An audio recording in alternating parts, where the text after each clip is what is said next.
Hello students, foundation chemistry online classes में आपका most welcome है। मैं हूं गालिब सर।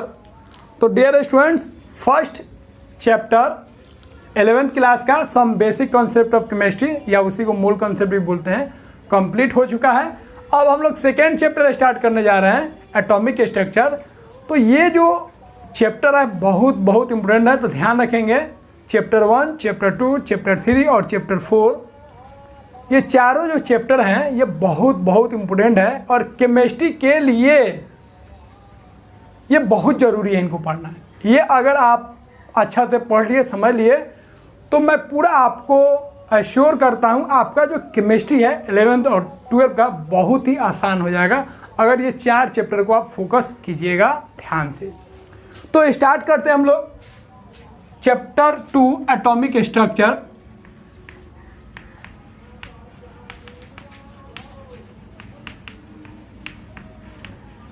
तो नाम से ही जाहिर है इसमें हम लोग पढ़ेंगे एटम से रिलेटेड पूरा डेप्थ में हम लोग पढ़ेंगे। एटम्स का डिवीज़न कैसे होता है, इलेक्ट्रॉन प्रोटॉन कैसे खोज हुआ, बहुत सारे इसमें हम लोग कॉन्सेप्ट सीखेंगे। तो सबसे पहले हम लोगों का जो फर्स्ट टॉपिक है वो है डिस्कवरी ऑफ सब एटॉमिक पार्टिकल्स।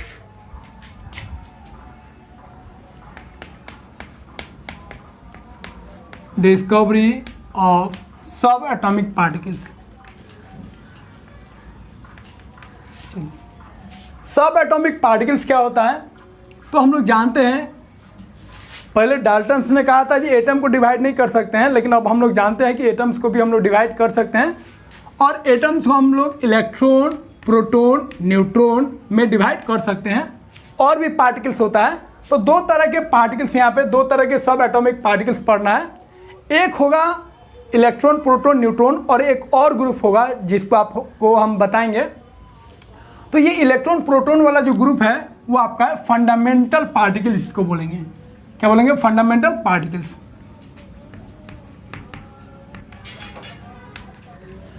तो पहले हम लोग डिस्कवर करेंगे इलेक्ट्रॉन, प्रोटॉन, न्यूट्रॉन का डिस्कवरी देखेंगे। इस पे बहुत ज़्यादा क्वेश्चन पूछता है। तो ये फंडामेंटल पार्टिकल्स होगा, या इसी को हम लोग सब एटॉमिक पार्टिकल्स भी बोलेंगे। फिर कुछ हम लोग ऐसे पार्टिकल्स देखेंगे जिसको हम लोग बोलते हैं नॉन फंडामेंटल पार्टिकल्स। तो सबसे पहले हम लोग स्टार्ट करते हैं इलेक्ट्रॉन का डिस्कवरी कैसे हुआ। तो डिस्कवरी ऑफ इलेक्ट्रॉन, तो हम लोग जानते हैं इलेक्ट्रॉन का जो डिस्कवरी हुआ था किसने किया था? J Thomson.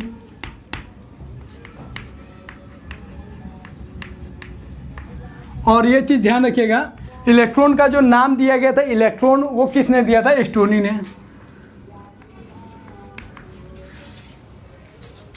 तो चलिए हम लोग देखते हैं जो इलेक्ट्रॉन का जो डिस्कवरी है जे थॉमसन ने कैसे किया। तो इलेक्ट्रॉन को डिस्कवरी के लिए सबसे पहले हम लोगों को एक्सपेरिमेंट करना पड़ेगा, और उस एक्सपेरिमेंट में कुछ एपारेटस होते हैं जिसका हम लोग इस्तेमाल करेंगे। तो पहले बना देते हैं, फिर आपको हम समझाते हैं।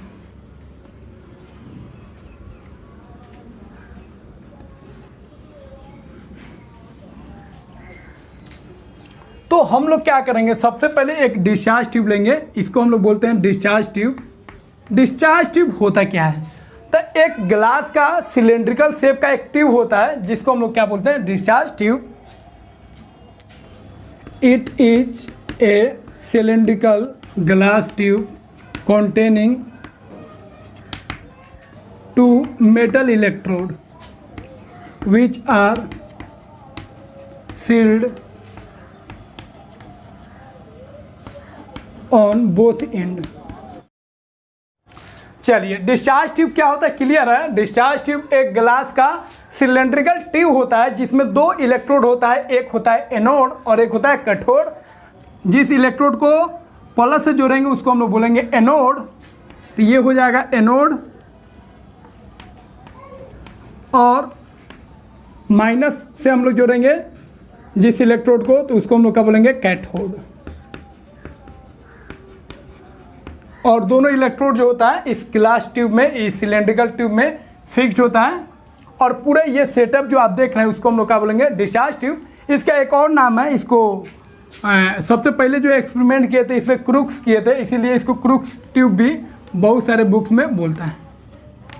चलो अब क्या करेंगे, यहाँ पे एक वैक्यूम पंप लगा देंगे।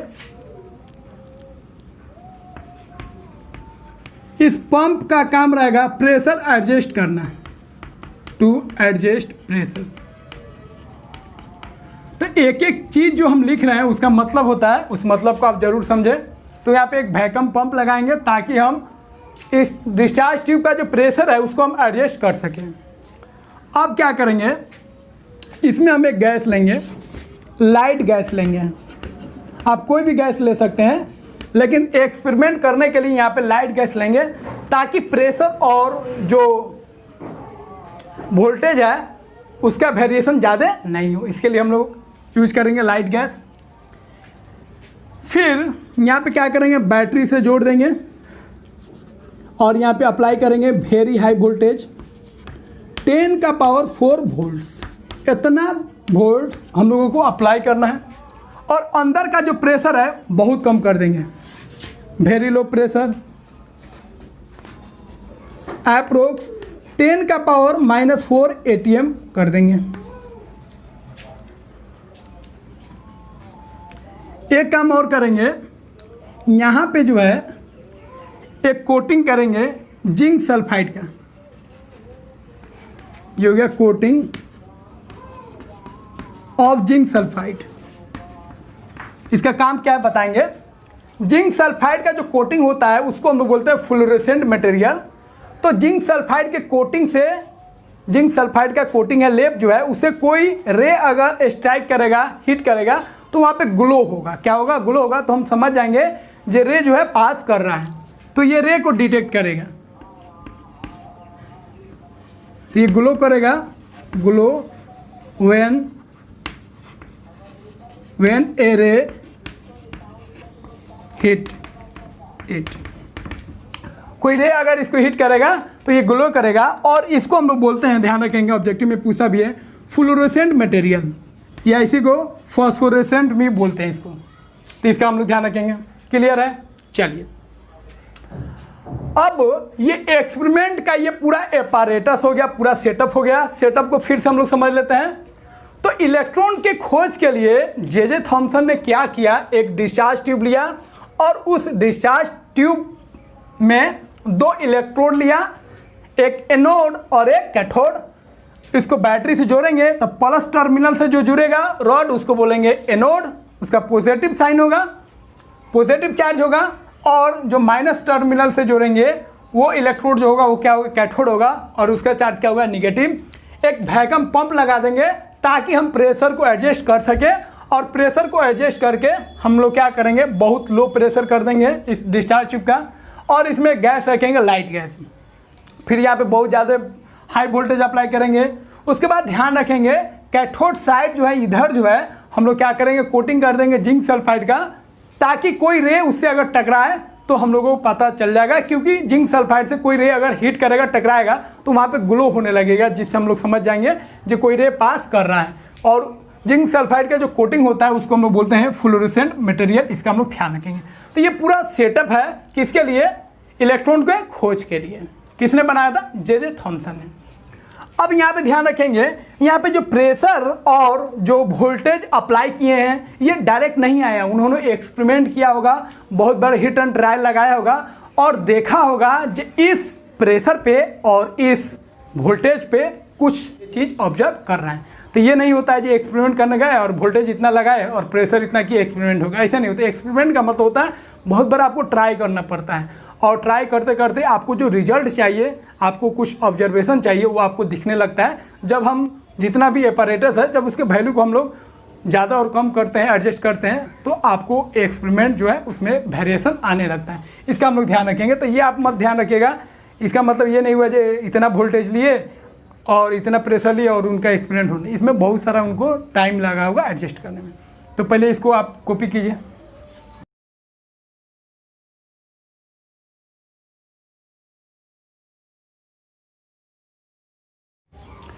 तो एक्सपेरिमेंट क्या हुआ उसको हम लोग देख लेते हैं। सेटअप हम लोग समझ गए। अब एक्सपेरिमेंट देखिए क्या हुआ। तो when very high voltage is applied across the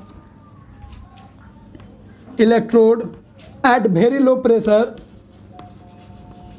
then J.J. Thomson observed that some invisible ray coming from cathode to anode. तो J.J. थॉमसन ने एक्सपेरिमेंट क्या किया, तो J.J. थॉमसन ने क्या किया, इलेक्ट्रोड के अक्रॉस जब हाई वोल्टेज को अप्लाई किया और डिस्चार्ज ट्यूब का प्रेशर को जब कम कर दिया तो उन्होंने देखा कुछ इनविजिबल रे कैथोड से एनोड की तरफ जा रहे हैं। कुछ इनविजिबल रे किसके तरफ जा रही हैं, कैथोड से एनोड के तरफ जा रहे हैं और उसको उन्होंने नाम दिया कौन रे, कैथोड रे। इसी को हम लोग क्या बोलेंगे, कैथोड रे। और ये जो थे ये विजिबल नहीं थे, क्या थे, इनविजिबल थे। तो इस रे को पक्का करने के लिए उन्होंने क्या किया, जिंक सल्फाइड का कोटिंग कर दिया। अब ये रे जैसे ही यहाँ पे आके टकराएगा तो यहाँ पे क्या होने लगेगा, ग्लो होने लगेगा। इसका मतलब क्लियर हो जाएगा जी यहाँ से कुछ रे निकल रहा है। तो उन्होंने इस ऑब्जर्वेशन को देखा कि कुछ इनविजिबल रे कैथोड से एनोड की तरफ जा रहा है, इसलिए उन्होंने इसको नाम दिया कैथोड रे। तो ध्यान रखेंगे कैथोड रे जो है, ध्यान रखेंगे किससे जनरेट हो रहा है, कैथोड से ही। ये बहुत बहुत इंपॉर्टेंट पॉइंट है। एनोड रे जब हम लोग पढ़ेंगे तो वहाँ पे एनोड रे जो है वो एनोड से जनरेट नहीं होगा, but cathode ray is generated from cathode. ध्यान रखेंगे, तो यहाँ पे लिख देते हैं, आगे भी आपको ध्यान रखना है। CR is generated from cathode, इसको आप ध्यान रखिएगा। और एनोड रे के केस में हम लोग देखेंगे एनोड रे जो है वो एनोड से जनरेट नहीं हुआ है, इसीलिए एनोड रे कहना सही नहीं होता है। जो आगे आपको पढ़ाएंगे तो समझ में आएगा। तो क्लियर है, जब J.J. थॉमसन ने इलेक्ट्रोड के अक्रॉस बहुत ही हाई वोल्टेज अप्लाई किया और जो यहाँ पे डिस्चार्ज ट्यूब का जो प्रेशर है बहुत ही कम कर दिया, तो उन्होंने ऑब्जर्व किया कुछ इनविजिबल रे कैथोड से एनोड की तरफ जा रही हैं और उसका नाम दिया कैथोड रे। और इसका अब हम लोग प्रॉपर्टीज देखेंगे, तो प्रॉपर्टीज में बहुत सारी चीज़ आपको सीखने को मिलेगा जहाँ से बहुत सारा ऑब्जेक्टिव क्वेश्चन पूछा जाता है। तो चलिए इसको कॉपी कीजिए, फिर हम लोग आगे बढ़ते हैं और देखते हैं properties of cathode ray.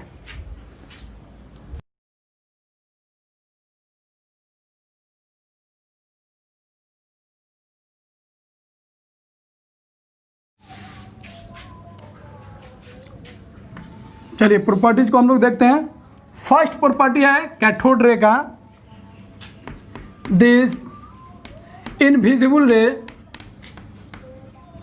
Travel in a straight path with very high velocity, और वो वेलोसिटी था अप्रोक्स 10⁻⁹ टू 10⁻11 सेंटीमीटर पर सेकेंड। तो ध्यान रखना है ये जो कैथोड रे थे ये इनविजिबल रे थे और ये स्ट्रेट पाथ को फॉलो कर रहे थे, ये स्ट्रेट पाथ में ट्रेवल कर रहे थे और बहुत ही हाई स्पीड के साथ ये ट्रेवल कर रहे थे और इनका स्पीड जो है अप्रोक्स 10⁻⁹ टू 10⁻11 सेंटीमीटर पर सेकेंड। तो ध्यान रखेंगे ये इनविजिबल रे हैं, ये स्ट्रेट पाथ को फॉलो करते हैं जब ट्रेवल करते हैं। और थर्ड चीज़ याद रखना है, इनका जो वेलोसिटी है हाई है और कितना क्या अप्रोक्स है 10⁻⁹ टू 10⁻11 सेंटीमीटर पर सेकेंड। सेकेंड पॉइंट ध्यान रखेंगे, these rays consist of stream of negative particles called as negatron।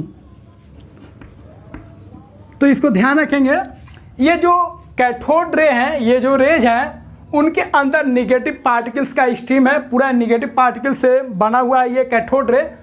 और ये निगेटिव पार्टिकल्स जो है उसको नाम दिया गया क्या, निगेट्रॉन। बाद में स्टोनी ने इसका नाम बदल के क्या रख दिया, इलेक्ट्रॉन। तो ध्यान रखेंगे पहले इलेक्ट्रॉन का नाम क्या था, निगेट्रॉन, बाद में उसका नाम रख दिया कौन, इलेक्ट्रॉन। और ये किसने रखा, स्टोनी ने।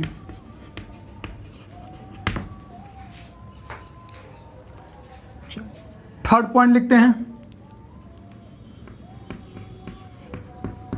these rays are deflected in electric field and magnetic field. तो ध्यान रखेंगे EF मतलब इलेक्ट्रिक फील्ड और MF मतलब मैग्नेटिक फील्ड। तो ये जो रे हैं इनके ऊपर चार्ज है, इसीलिए ये इलेक्ट्रिक फील्ड और मैग्नेटिक फील्ड में ये कहाँ होंगे, डिफ्लेक्ट हो जाएंगे। तो इलेक्ट्रिक फील्ड और मैग्नेटिक फील्ड में किधर डिफ्लेक्ट होंगे, जिधर पॉजिटिव प्लेट होगा। तो जिधर पॉजिटिव प्लेट होगा उधर ये क्या होंगे, डिफ्लेक्ट हो जाएंगे, क्योंकि इनका जो नेचर है, इनका जो चार्ज है वो क्या है, नेगेटिव नेचर है। और ये हमेशा डिफ्लेक्ट होंगे किसके तरफ, डिफ्लेक्ट होंगे पॉजिटिव चार्ज की तरफ। इसका हम लोग ध्यान रखेंगे। फोर्थ पॉइंट हम लोग बात करते हैं, these raise can penetrate a thin sheet of metal. तो ध्यान रखेंगे ये जो रे है ये मेटल के थिन शीट को पेंट्रेट कर सकता है, होल कर सकता है उस मेटल में, और इस कारण ये फोटोग्राफिक प्लेट को इफेक्ट करेगा। तो ध्यान रखेंगे, इट इफेक्ट फोटोग्राफिक प्लेट। चलिए 4 पॉइंट हुआ, कुछ और पॉइंट हम लिखते हैं। 5वां पॉइंट का ध्यान रखेंगे, it rotates A small pedal when it is placed in front of their path। तो यहाँ पे ध्यान रखना है, जब स्मॉल पेडल को लाइक ऐसे अगर हम लोग बात करें, हम लोग ये जो घिरनी टाइप का होता है जो नचता है, इसको अगर कैथोड रे के सामने रखेंगे, कैथोड रे के पाथ पे रखेंगे, तो ये क्या करेगा, इसको रोटेट कर देगा। ये जो रे है ये इस स्मॉल पेडल को, इस पेडल को क्या करेगा, घुमा देगा। इसका मतलब क्लियर है यहाँ से, यह एक मैकेनिकल फोर्स अप्लाई कर रहा है इस गिरने पे। इसका मतलब ये किससे बना है, पार्टिकल से बना है। तो ये एक्सपेरिमेंट जो है, ये ऑब्जर्वेशन जो है, ये शो करता है इट कंसिस्ट ऑफ पार्टिकल्स। तो ये ऑब्जर्वेशन बताता है कि कैथोड रे जो है किससे बना है, पार्टिकल से बना है। इसका हम लोग ध्यान रखेंगे, क्योंकि ये स्मॉल पेडल को रोटेट कर रहा है, दैट मीन्स कैथोड रे जो है एक मैकेनिकल फोर्स अप्लाई कर रहा है इस पेडल पे। दूसरा चीज ध्यान रखेंगे, इसका शैडो भी बनाएगा, इट ऑल्सो क्रिएट शैडो।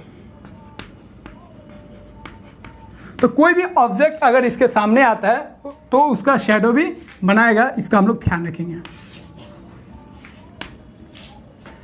इसमें एक और बात ध्यान रखेंगे, ये जो है हीटिंग इफेक्ट करता है, मतलब किसी ऑब्जेक्ट से, किसी सब्सटेंस से ये टकराएगा कैथोड रे, तो उसको हीट कर देगा। क्या करेगा, हीट कर देगा, अपना काइनेटिक एनर्जी जो है उसको हीट एनर्जी में बदल देगा।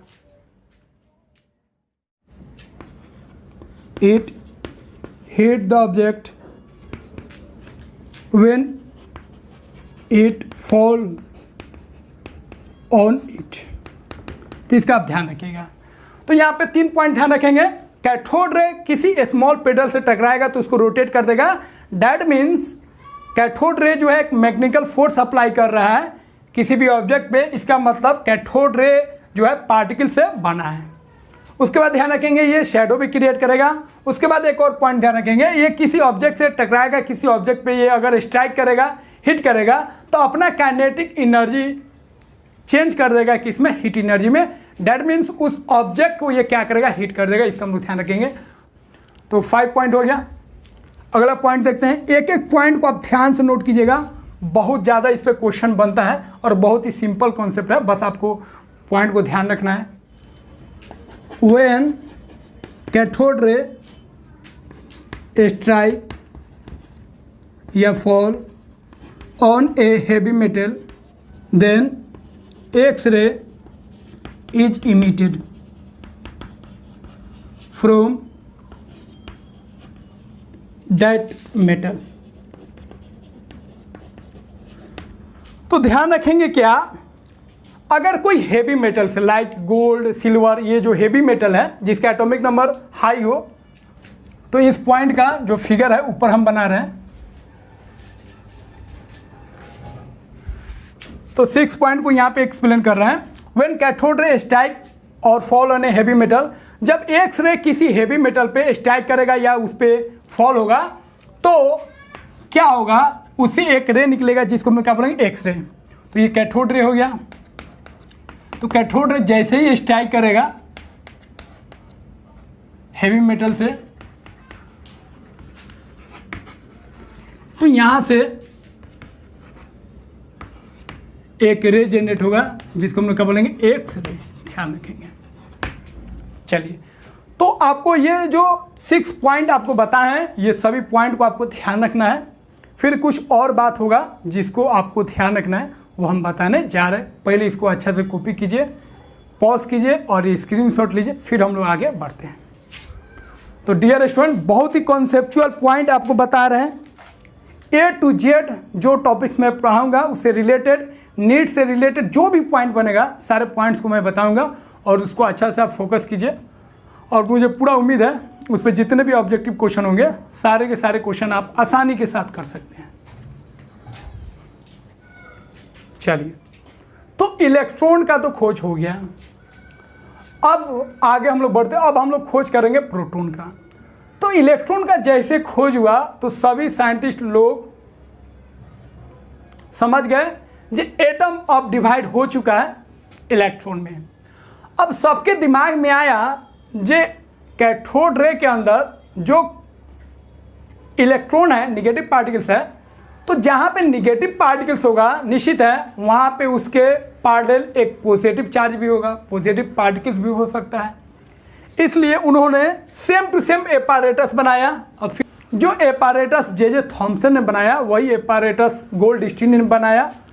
और उन्होंने भी कुछ ऑब्जर्वेशन देखा। अब इसमें कुछ पॉइंट चेंज करेंगे, उसी को आपको ध्यान रखना है। बाकी जो है सेम टू सेम रहेगा। यहाँ पे वेरी हाई वोल्टेज अप्लाई करना है, जो था जे थॉमसन में वही चीज़ अप्लाई करना है यहाँ पे। तो एपारेटस जो है सिस्टम सेम टू सेम लेना है। ये हो गया एनोड और ये हो गया कैथोड। बस इसमें एक चीज़ का ध्यान रखेंगे, इन्होंने कैथोड जो लिया परफोरेटेड कैथोड, परफोरेटेड कैथोड का यूज किया। इसका मतलब क्या होता है? इसका मतलब होता है कि जो कैथोड है उसमें होल है, होल्स इन कैथोड। कैथोड में होल किया और इसका यूज किया, यहाँ पे होल है, ध्यान रखें क्या है, होल। और इसको क्या बोलेंगे? Perforated cathode. और यहाँ पे कोटिंग कर दिया जिंक सल्फाइड का। बस इसमें चेंजिंग यही है। यहाँ पे जो कैथोड लेंगे परफोरेटेड कैथोड लेंगे। फिर उन्होंने सेम टू सेम जब वोल्टेज को हाई अप्लाई किया और प्रेशर को कम किया तो उन्होंने अब ऑब्जर्व किया कुछ रे जो है एनोड से कैथोड की तरफ जा रहे हैं और उसका उन्होंने नाम दिया, क्या नाम दिया? केनाल रे, या इसी को हम लोग बोलेंगे पॉजिटिव रे। ध्यान रखेंगे। अब ये रे जो है कहां से कहां निकल रहा है? एनोड से कैथोड की तरफ जा रहा है और इसको क्या नाम दिया? केनाल रे या पॉजिटिव रे। अब कैथोड रे है, उसी तरह एक पैरेलल नाम हम लोग दे देते हैं उसके पैरेलल, क्या? एनोड रे। लेकिन ध्यान रखेंगे एनोड रे कहना सही नहीं है, क्योंकि कैथोड रे जो है वो कैथोड से निकला है, लेकिन एनोड रे जो है वो एनोड से नहीं निकल रहा है, वो गैस से निकल रहा है। इसको हम एक्सप्लेन करेंगे आगे, लेकिन आपको अभी ये बात ध्यान रखना है कैथोड रे कैथोड से निकल रहा था, इस रॉड से निकल रहा था, बट एनोड रे जो है वो एनोड रॉड से नहीं निकल रहा, वो गैस से निकल रहा है। इसीलिए बुक में देखिएगा, बहुत सारे बुक में आपको दिया रहेगा जे एनोड रे कहना सही नहीं है, केनाल रे बोलिए, या उसी को हम लोग बोलेंगे पॉजिटिव रेज। एनसीईआरटी में भी देखिएगा इस चीज़ को एक्सप्लेन नहीं किया है, लेकिन एनसीईआरटी ने एनोड रे नहीं यूज किया है, क्या यूज किया है? केनाल रे या पॉजिटिव रे। तो इसका हम लोग ध्यान रखेंगे। ये बाकी प्रॉपर्टी जो कैथोड रे का था, जो कैरेक्टरिस्टिक्स, वही कैरेक्टरिस्टिक्स एनोड रे का भी है, लेकिन उसका कुछ प्रॉपर्टीज उल्टा है। जैसे एनोड रे जो है, एनोड रे मूव करेगा, एनोड रे ये भी ट्रेवल करेगा स्ट्रेट पाथ में, travel in straight path, path with high velocity इसका भी होगा। फ्रॉम, ध्यान रखेंगे, एनोड टू कैथोड, बस ये मूव कर रहा था, कैथोड रे मूव कर रहा था, कैथोड टू एनोड, एनोड रे मूव करेगा, कैनाल रे मूव करेगा, एनोड टू कैथोड, ये इसका ध्यान रखें। सेकेंड चीज ध्यान रखेंगे, एनोड रे जो है वो भी डिफ्लेक्ट होगा इलेक्ट्रिक फील्ड में, मैग्नेटिक फील्ड में, लेकिन एनोड रे पॉजिटिव नेचर का होता है, इसीलिए ये कहाँ मूव करेगा, ये निगेटिव प्लेट की ओर डिफ्लेक्ट होगा, ध्यान रखेंगे। अब ये रे जो है एनोड रे या कैनाल रे, these raise consist of positive particles, इसके अंदर क्या है, पॉजिटिव पार्टिकल्स है और इसका नाम दिया गया क्या, प्रोटॉन। तो ध्यान रखेंगे, cathode ray consist of negative particles that is called electron and anode ray consist of positive particles that is called as proton. तो जिस तरह इलेक्ट्रॉन का खोज हुआ वही एपैरेटस से प्रोटॉन का भी खोज हो गया, सेम टू सेम, लेकिन इसका कुछ प्रॉपर्टीज डिफरेंट है, बाकी जो प्रॉपर्टीज है कैथोड रे का वही प्रॉपर्टीज किसका, एनोड रे का। तो इसको आप कॉपी कीजिए, फिर हम लोग आगे बढ़ते हैं।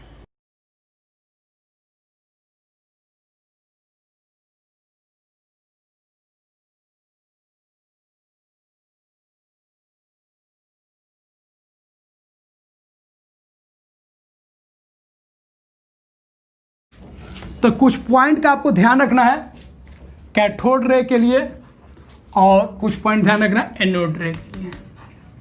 चलिए, तो जैसे ही जे थॉमसन ने इलेक्ट्रॉन का खोज किया, उसके बाद उनके सामने एक चैलेंज था, इलेक्ट्रॉन का चार्ज क्या है और इलेक्ट्रॉन का मास क्या है।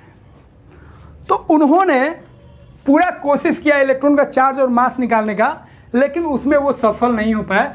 लेकिन उन्होंने इलेक्ट्रॉन का चार्ज और मास का रेशियो पता कर लिया। इलेक्ट्रॉन का चार्ज नहीं पता किया, इलेक्ट्रॉन का मास पता नहीं कर पाए, लेकिन उसका रेशियो इन्होंने पता कर लिया।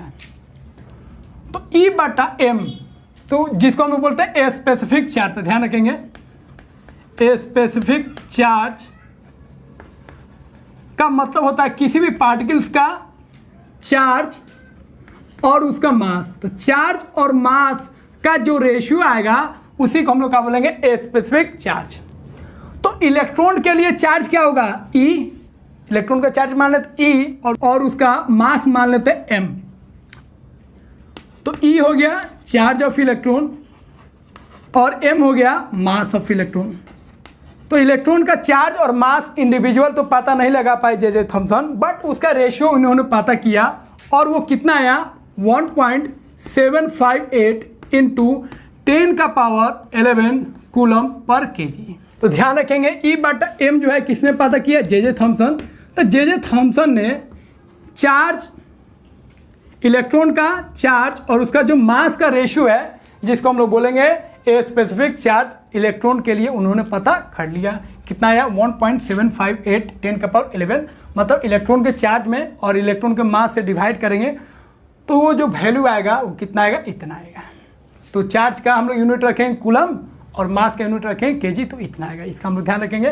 तो E बटा M को हम लोग क्या बोलेंगे, चार्ज बटा मास, और चार्ज बटा मास को हम लोग क्या बोलते हैं, ए स्पेसिफिक चार्ज, इसका हम लोग ध्यान रखेंगे। तो उसी तरह प्रोटॉन का खोजा गया। अब जब ये एक आ गया तो इसी तरह प्रोटॉन का भी खोजा गया।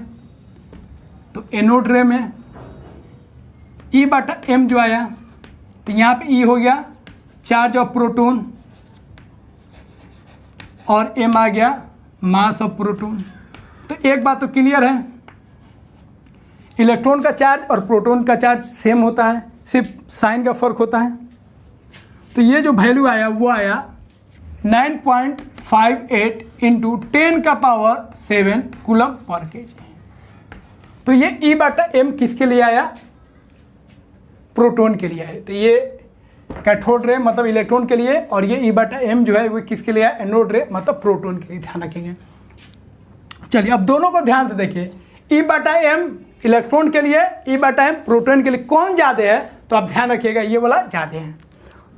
अब इसमें कुछ पॉइंट ध्यान रखें। एक पॉइंट ध्यान रखेंगे, nature of cathode ray, cathode ray का जो नेचर है वो डिस्चार्ज ट्यूब में जो गैस रखे हैं और जो इलेक्ट्रोड है उसे क्या होगा, इंडिपेंडेंट होगा। इसका हम लोग ध्यान रखेंगे। Nature of cathode ray is independent of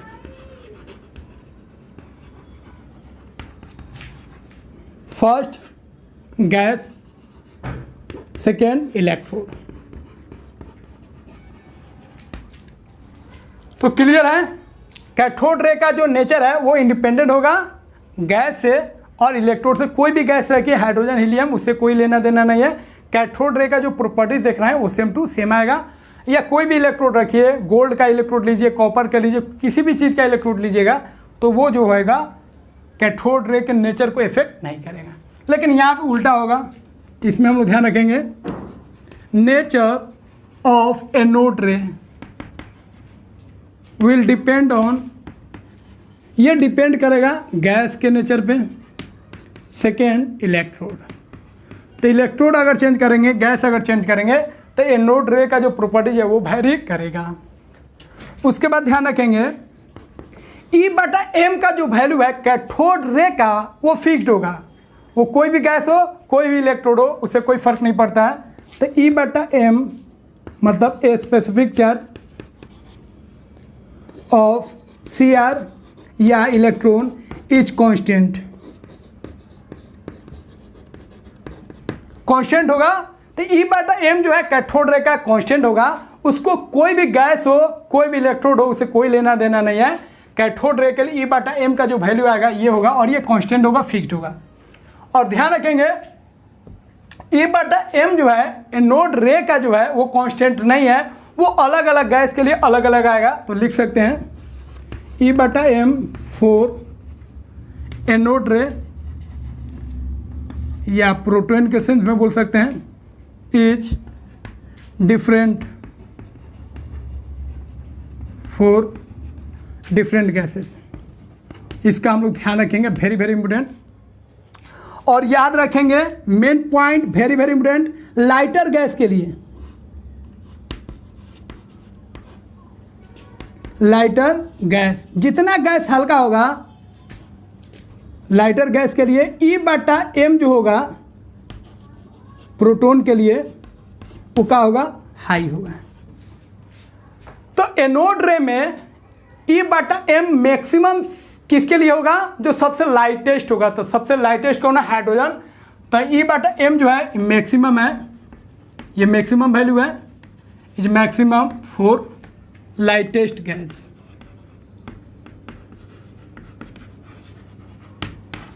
hydrogen. तो ध्यान रखेंगे हाइड्रोजन गैस के लिए E/m का वैल्यू सबसे अधिक आता है। जितना हेवी गैस रखेंगे उसका E/m जो है एनोड रे के लिए उतना ही क्या होगा, लो होगा।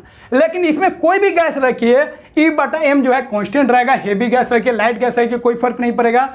बट एनोड रे के केस में E/m जो है, E is charge of proton और m जो है मास ऑफ प्रोटॉन, यहाँ पे वेरी करेगा। क्योंकि इलेक्ट्रॉन जो है देखिए, जैसे अगर हाइड्रोजन का बात करेंगे, नाइट्रोजन का बात करेंगे तो इलेक्ट्रॉन तो सेम आएगा, लेकिन प्रोटॉन वेरी करेगा। हाइड्रोजन में 1 प्रोटॉन होगा, हीलियम में 2 प्रोटॉन होगा, लिथियम में 3 प्रोटॉन होगा। तो प्रोटॉन का मास तो होता है, लेकिन इलेक्ट्रॉन का मास नेग्लिजिबल होता है। इसीलिए यहाँ पे आपको मास जो है वेरी कर रहा है। इसीलिए E/m का जो रेशियो है एनोड रे के लिए वो वेरी करेगा। तो इसको आप कॉपी कीजिए, फिर हम लोग आगे बढ़ते हैं। तो एक एक पॉइंट ध्यान से, बहुत बहुत इंपॉर्टेंट चीज़ बता रहे हैं आपको।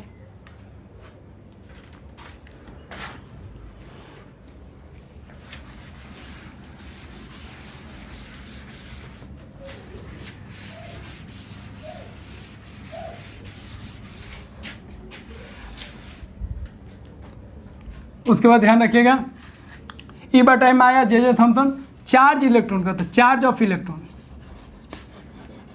इलेक्ट्रॉन का जो चार्ज है वो कितना है, 1.602 इंटू 10⁻⁻19 कूलम। ये जो चार्ज पता किए इलेक्ट्रॉन का, किसने पता किया, याद रखेंगे मिलिकन। और उनका एक एक्सपेरिमेंट था जिसको बोलते हैं ऑयल ड्रॉप एक्सपेरिमेंट। बहुत ही फेमस एक्सपेरिमेंट है, एनसीईआरटी में दिया होगा। इस एक्सपेरिमेंट द्वारा मिल्टन ने इलेक्ट्रॉन का चार्ज पता कर लिया और चार्ज इलेक्ट्रॉन का आ गया और E/m भी आ गया है। अब हम लोग इलेक्ट्रॉन का मास निकाल सकते हैं। तो मास ऑफ इलेक्ट्रॉन, तो Me को ऐसे लिख सकते हैं Me/E। Me मतलब mass of electron into E, बराबर हो गया। चलिए ये वैल्यू हम लोग जानते हैं, अभी निकाले हैं हम लोग। E/m जानते हैं इलेक्ट्रॉन के लिए 1.758 इंटू 10⁻11 कूलम पर kg। अब इसका उल्टा कर दीजिए तो कितना आ जाएगा, उल्टा करेंगे इसका तो 1/1.758 इंटू 10⁻11 और चार्ज ऑफ इलेक्ट्रॉन कितना 1.602 इंटू 10⁻19। अब इसमें डिवाइड करेंगे तो इलेक्ट्रॉन का जो मास है वो कितना आ जाएगा 9.1 इंटू 10⁻28 ग्राम।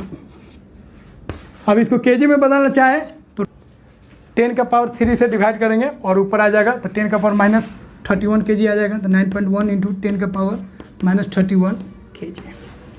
तो इस तरीके से मैथमेटिकली हम लोग इलेक्ट्रॉन का मास निकाल लिए, क्योंकि हम लोगों को चार्ज और E/m मालूम था।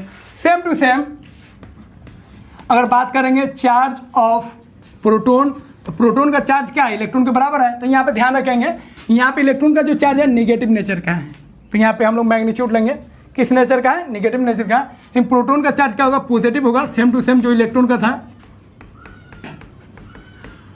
अब इसका मास निकाला गया सेम टू सेम, तो इस तरह अब हम लोग प्रोटॉन का मास निकाल लेंगे।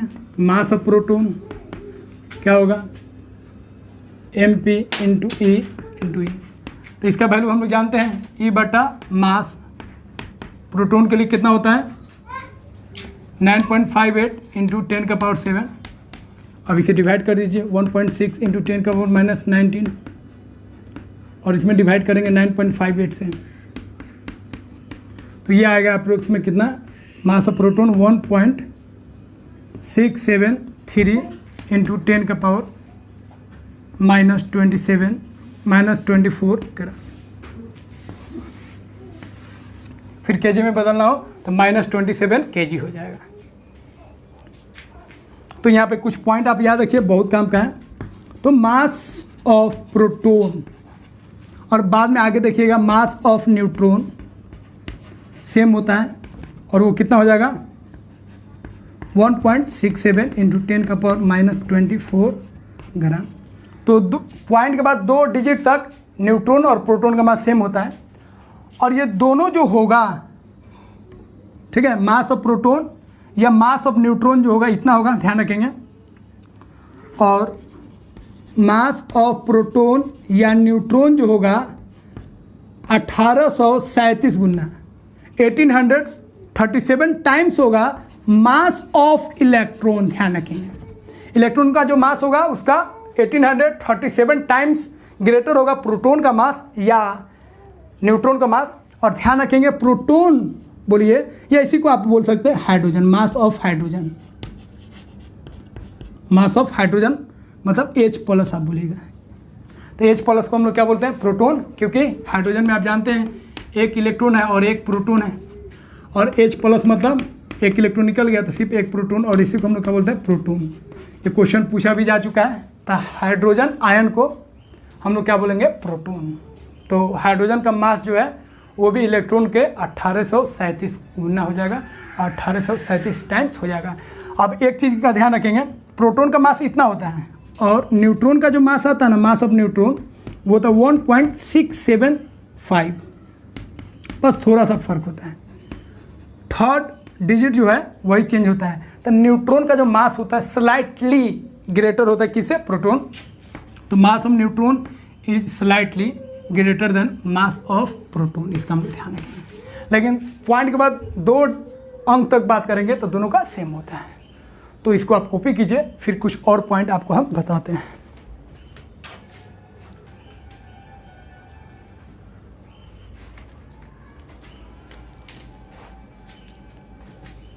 तो कुछ पॉइंट का ध्यान रखिएगा, जब हाई वोल्टेज और लो प्रेशर अप्लाई करेंगे इलेक्ट्रोड में तो ये गैस जो अंदर होता है वो गैस आयोनाइज हो जाएगा। तो ध्यान रखेंगे, gases are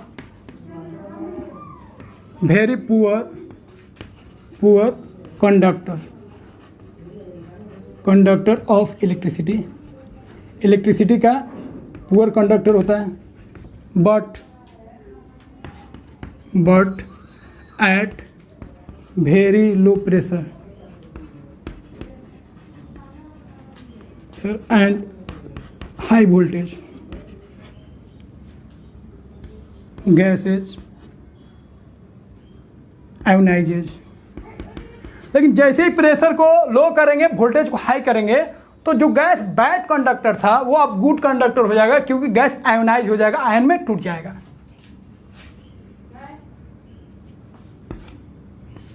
becomes good conductor.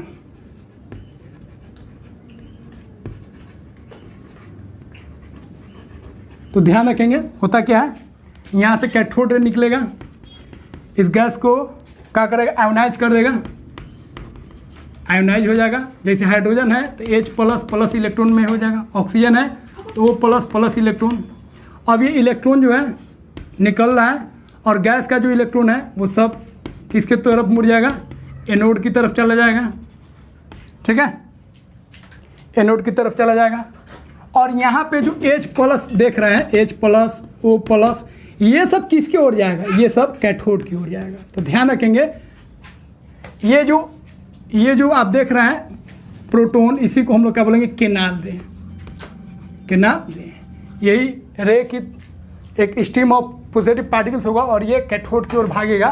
तो ये वाला जो है ना, ये वाला ध्यान रखिएगा, ये एनोड से नहीं आ रहा है, ये गैस से आ रहा है। तो जो कैटायन है, जो पॉजिटिव रे है, वो किधर से आ रहा है, वो इस गैस से निकल रहा है, और किसके तरफ जा रहा है, कैथोड की तरफ से जा रहा है, कैथोड तरफ जा रहा है। इसलिए ध्यान रखेंगे ये एनोड से जनरेट नहीं हो रहा है। लेकिन यहाँ से जो आप देख रहे हैं, ये कौन रे निकल रहा है, कैथोड रे, मतलब यहाँ से इलेक्ट्रॉन निकल रहा है, और ये इलेक्ट्रॉन इसको आयोनाइज कर रहा है। तो इसका हम लोग ध्यान रखेंगे। चलिए इसको कॉपी कीजिए, फिर लास्ट आपको बात बताते हैं, फिर आगे हम लोग बढ़ेंगे। तो प्रोटॉन का खोज हो गया। प्रोटॉन को किसने खोजा, ध्यान रखिएगा, गोल्डस्टीन। अब हम लोग बात करेंगे डिस्कवरी ऑफ न्यूट्रॉन। तो न्यूट्रॉन का खोज किसने किया था, जेम्स चैडविक।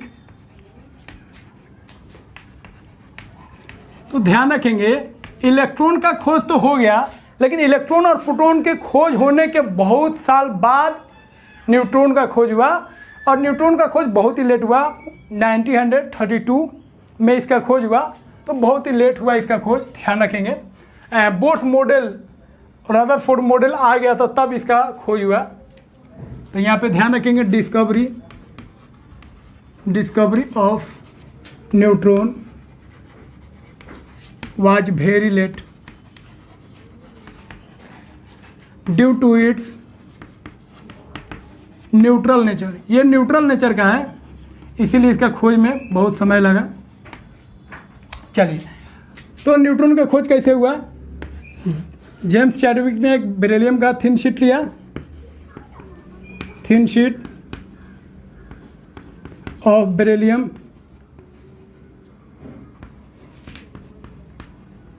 और उस पर उन्होंने क्या किया, अल्फा पार्टिकल्स का बम्बार्डिंग कराया। अल्फा पार्टिकल्स याद रखिएगा, इसी को बोलते हैं हीलियम का न्यूक्लियस ऑफ हीलियम, उसी को क्या बोलते हैं, अल्फा पार्टिकल्स। इसको डिनोट करते हैं He42+2 चार्ज। मास होगा इसका 4 यूनिट और चार्ज होगा 2 यूनिट। तो हीलियम का जो न्यूक्लियस होता है उसी को क्या बोलते हैं, अल्फा पार्टिकल्स। तो हीलियम क्या होता है, इसमें 2 इलेक्ट्रॉन होता है, 2 प्रोटॉन होता है। 2 इलेक्ट्रॉन को निकाल दीजिए तो +2 हो गया। तो He+2 को हम लोग क्या बोलेंगे, हीलियम का न्यूक्लियस। चलिए, तो जैसे ही बेरिलियम पे अल्फा पार्टिकल्स का बम्बार्डिंग कराया गया, तो कुछ इनविजिबल रे, न्यूट्रल रे निकल रहा था। ये जो रे निकल रहा था वो क्या था, न्यूट्रल रे। और इसमें जो था न्यूट्रल रे कंसिस्ट ऑफ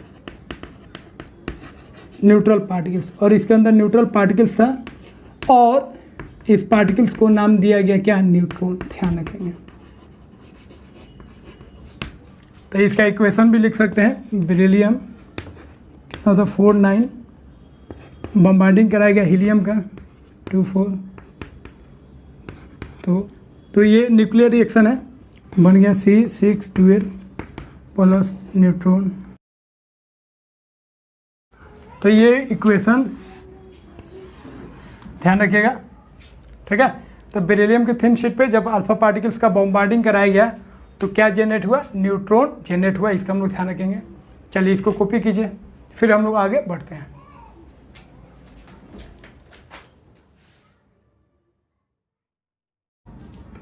तो डियर स्टूडेंट्स, ये सब पॉइंट आपको ध्यान रखना है। सब एटॉमिक पार्टिकल्स जो है उसको दो पार्ट में डिवाइड करेंगे, एक फंडामेंटल पार्टिकल्स और एक नॉन फंडामेंटल पार्टिकल्स। तो एटम जो है ये सारे पार्टिकल्स में उसको हम लोग डिवाइड करते हैं। तो मेनली जो है हम लोग बात करते हैं इलेक्ट्रॉन, प्रोटॉन और न्यूट्रॉन का, तो इसको पहले डील कर लेते हैं। लेकिन ये सब पॉइंट को भी ध्यान रखना है, कभी कभी क्वेश्चन इस पर भी बनता है। इसको एलिमेंट्री पार्टिकल्स भी हम लोग बोलते हैं। तो इलेक्ट्रॉन का जो चार्ज होता है एक्चुअल वो इतना होता है -1.6 × 10⁻⁻19, और उसका मास होता है mu में अगर बात करेंगे तो इतना होता है, और ग्राम में बात करेंगे तो इतना होता है। mu में लिखेंगे तो उसको बोलेंगे रिलेटिव मास, और जब ग्राम में लिखेंगे तो उसको हम लोग बोलेंगे एक्चुअल मास। तो ये चार्ज हो गया। और अगर हम लोग एब्सोल्यूट चार्ज, एक्चुअल चार्ज इतना हो जाएगा, और रिलेटिव चार्ज जो है इतना आ जाएगा। प्रोटॉन का उसी तरह चार्ज इतना हो जाएगा पॉजिटिव, और रिलेटिव चार्ज इतना हो जाएगा। मास का बात करेंगे तो मास 1 mu और एक्चुअल मास इतना हो जाएगा। न्यूट्रॉन का बात करेंगे तो न्यूट्रॉन का जो चार्ज है 0 आएगा, रिलेटिव भी एक्चुअल भी, और इसका मास जो है रिलेटिव 1 mu का अप्रोक्स आएगा, और जो एक्चुअल मास है इतना आएगा। उसी तरह कुछ ऐसे भी पार्टिकल्स होते हैं जिसको हम लोग बोलते हैं नॉन फंडामेंटल पार्टिकल्स। इसको आपको ध्यान रखना है। तो ये सब आप ध्यान रखिएगा। पाई मिशन में 3 आएगा, पॉजिटिव पाई मिशन, निगेटिव पाई मिशन, न्यूट्रल पाई मिशन, और म्यू मिशन में आएगा पॉजिटिव म्यू मिशन और निगेटिव म्यू मिशन। इस सब का यहाँ पे चार्ज गिवन है और उसका मास भी गिवन है। तो यहाँ पे देखिए जितना भी नॉन फंडामेंटल पार्टिकल्स है जिसमें न्यूट्रॉन आ रहा है, जिसमें न्यूट्रल आ रहा है, न्यूट्रिनो, और यहाँ पे देखिए इसको बोलेंगे न्यूट्रल पाई मिशन, न्यूट्रल पाई मिशन। तो जितना भी न्यूट्रल आ रहा है उस सब में क्या है, चार्ज 0 है, बाकी सबका चार्ज जो है सेम है। बस ध्यान रखना है, निगेटिव होगा तो माइनस लगा देंगे, पॉजिटिव होगा तो पॉजिटिव। मास में ये दोनों का मास जो है, म्यू मिशन का मास फिक्स्ड है, पाई मिशन का ये तीनों का मास सेम ही होगा। और आपको याद रखना है पॉजिट्रॉन का मास, न्यूट्रिनो का मास और एंटी प्रोटॉन का मास ध्यान रखना है। ये भी बहुत इंपॉर्टेंट है। पॉजिट्रॉन जो है इलेक्ट्रॉन की तरह ही होता है, इलेक्ट्रॉन का जो मास होता है उतना ही मास इसका होता है, लेकिन ध्यान रखेंगे इलेक्ट्रॉन का चार्ज निगेटिव होता है, लेकिन इसका चार्ज क्या होगा, पॉजिटिव, और इसका मास जो होता है इलेक्ट्रॉन के मास के बराबर होता है। तो ये सब आप ध्यान रखिएगा, इस सब पे ऑब्जेक्टिव क्वेश्चन बनता है। तो इसको कॉपी कीजिए।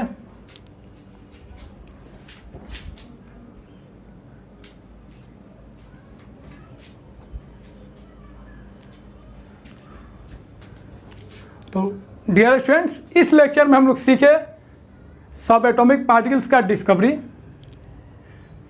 फिर हम लोग अगले लेक्चर में आगे बढ़ेंगे। और अगर आपको वीडियो अच्छा लगा हो तो लाइक कीजिए, सब्सक्राइब कीजिए और इसको शेयर कीजिए ताकि और भी स्टूडेंट्स इस चैनल से जुड़ सकें। तो बेस्ट ऑफ लक, फिर मिलेंगे हम लोग अगले लेक्चर में।